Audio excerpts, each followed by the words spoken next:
The stillness along the dry riverbed did not arrive suddenly. It settled in slowly like dust drifting through warm air, almost unnoticed at first. The lion lay stretched beside the cracked earth, his body aligned with the shallow curve where water once moved. His ribs rose and fell in shallow, uneven rhythms, barely disturbing the air around him. Insects hovered nearby, sensing weakness. From a distance, he looked like another shape carved into the land by heat and time, unmoving and silent. Only when a faint tremor passed through his flank did it become clear that life was still holding on, quietly, stubbornly, against the weight of exhaustion. Rangers patrolling the boundary noticed the shape long before they recognized it as trouble. They slowed their steps without speaking, their boots pressing gently into dry soil. A few villagers followed at a distance, drawn by concern rather than curiosity. No one rushed forward. They watched first. The lion's head rested heavily against the ground, mane tangled with burrs and dust. One ear twitched weakly, reacting to distant sounds he could no longer follow. His eyes remained half-closed, clouded with fatigue.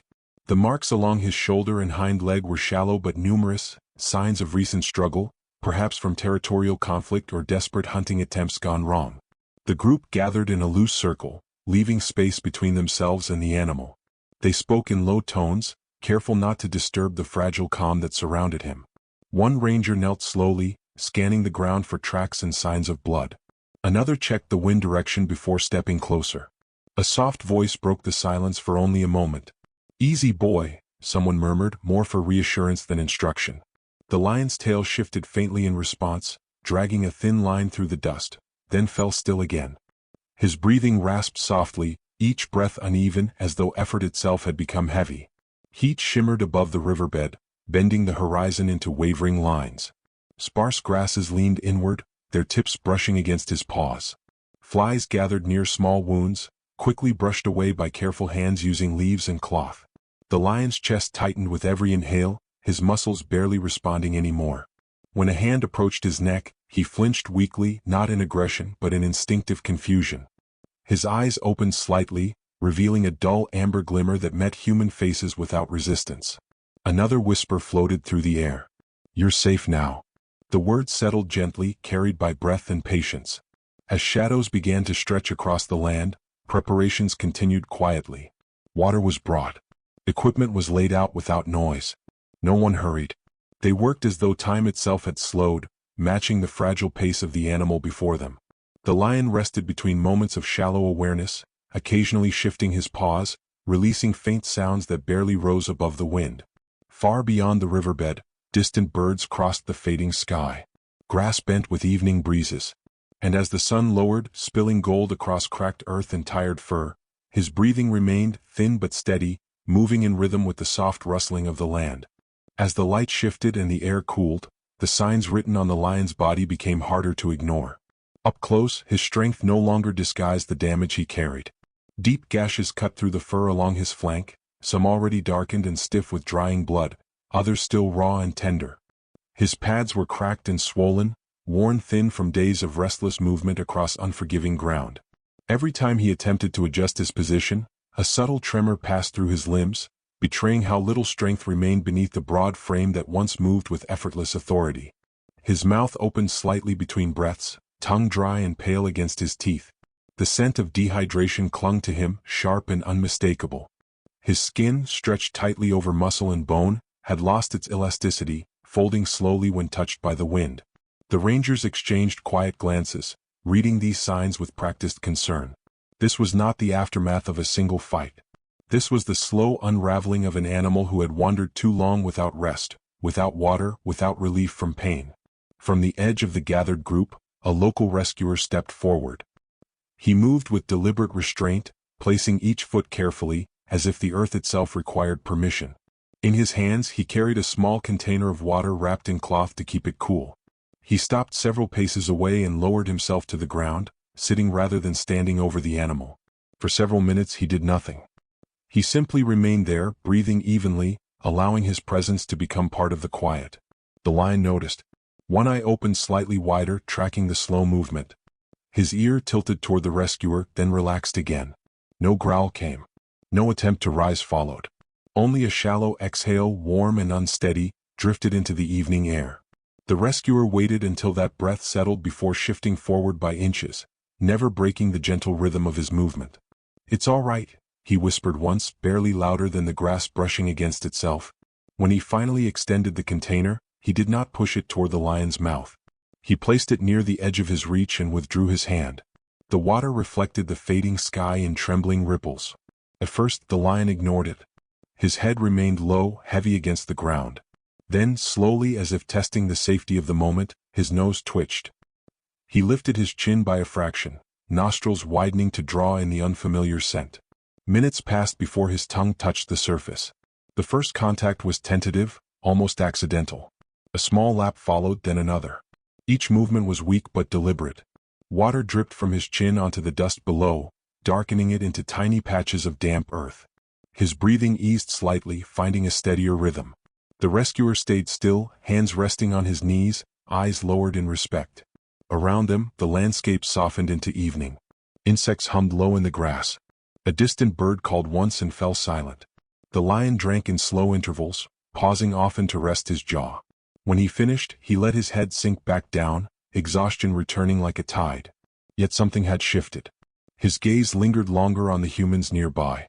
His body no longer recoiled at their closeness.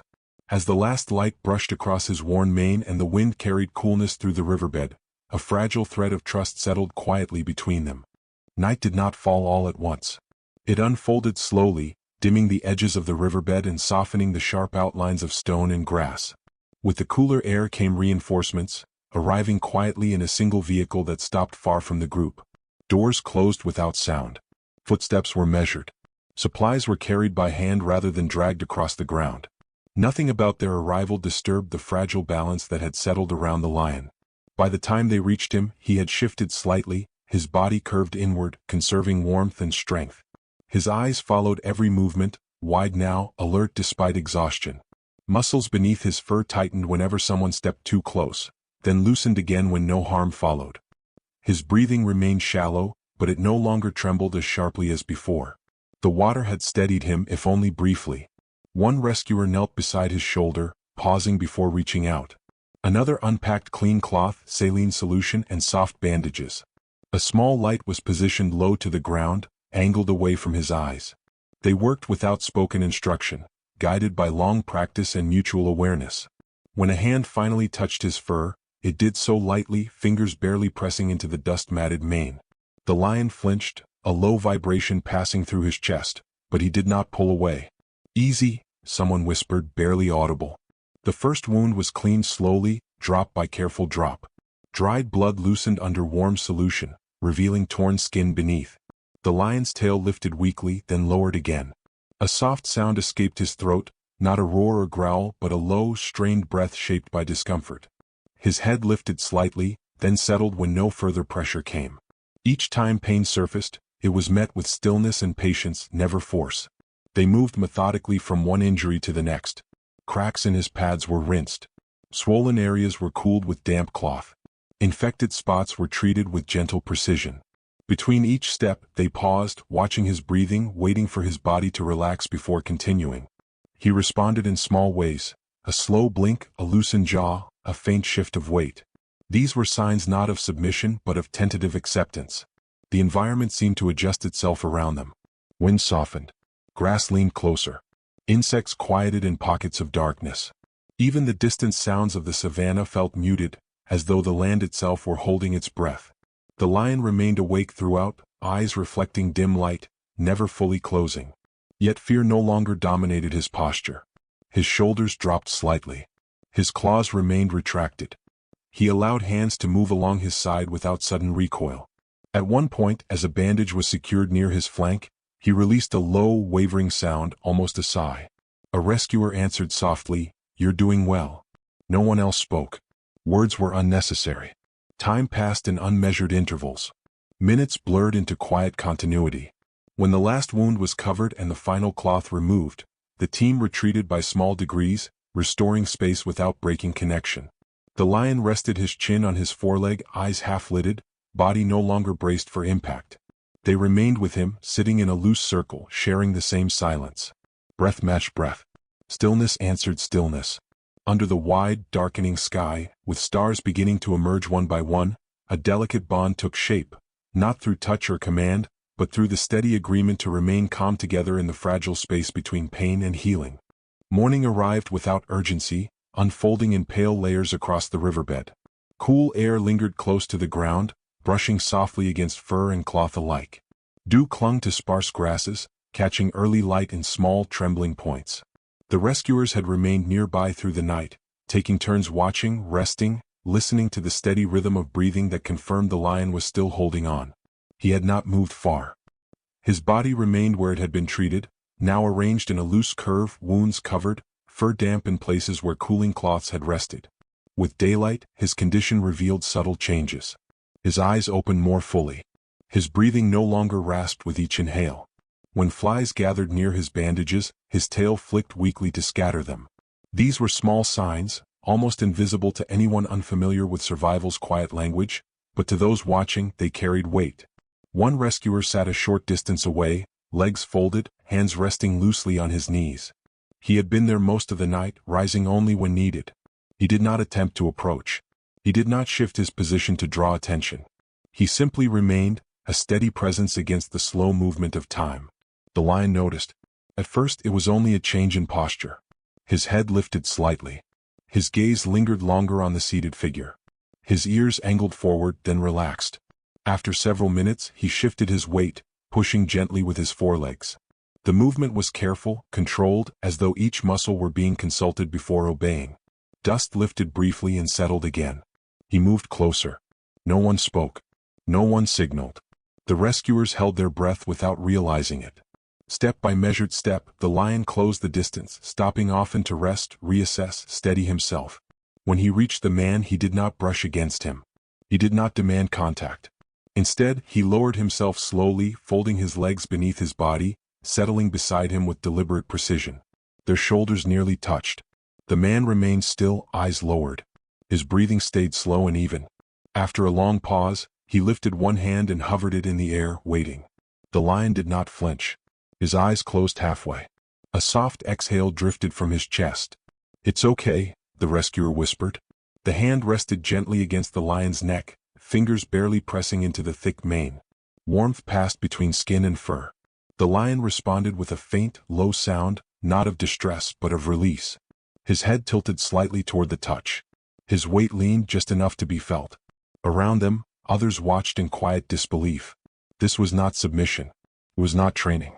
It was a choice made by an animal who still possessed strength, still held instinct, still understood danger. And yet he remained. He stayed there for a long time. The wind moved softly through grass. A distant herd crossed the horizon in slow silhouette. Light climbed higher, warming cracked earth and worn fur alike. The lion rested beside the human who had waited without demand, eyes drifting closed and open again, breath steady, body no longer braced against harm. In that shared stillness, beneath a widening sky, something rare unfolded, not loudly, not dramatically, but in the quiet language of trust offered freely and accepted with care.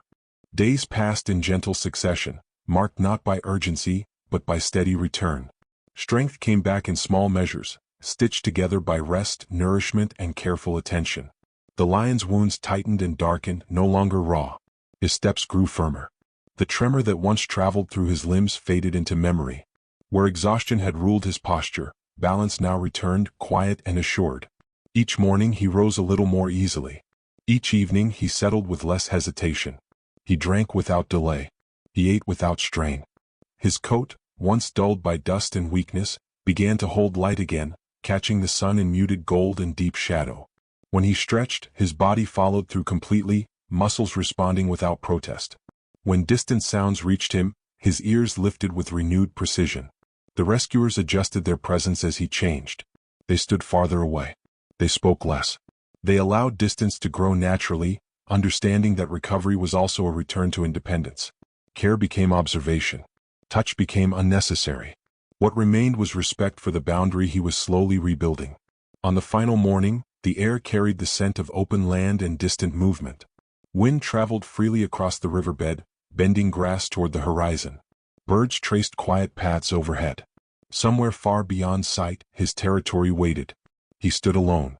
For a moment, he remained still, body aligned with the direction of travel, gaze fixed on the widening landscape. His breathing was deep now, unbroken. His tail moved once, slowly, then stilled. Nothing in his posture suggested uncertainty. He was ready. Yet he did not leave immediately. Instead, he turned his head. His eyes moved across the small group gathered at a respectful distance. Faces that had once hovered close in concern now stood quietly apart.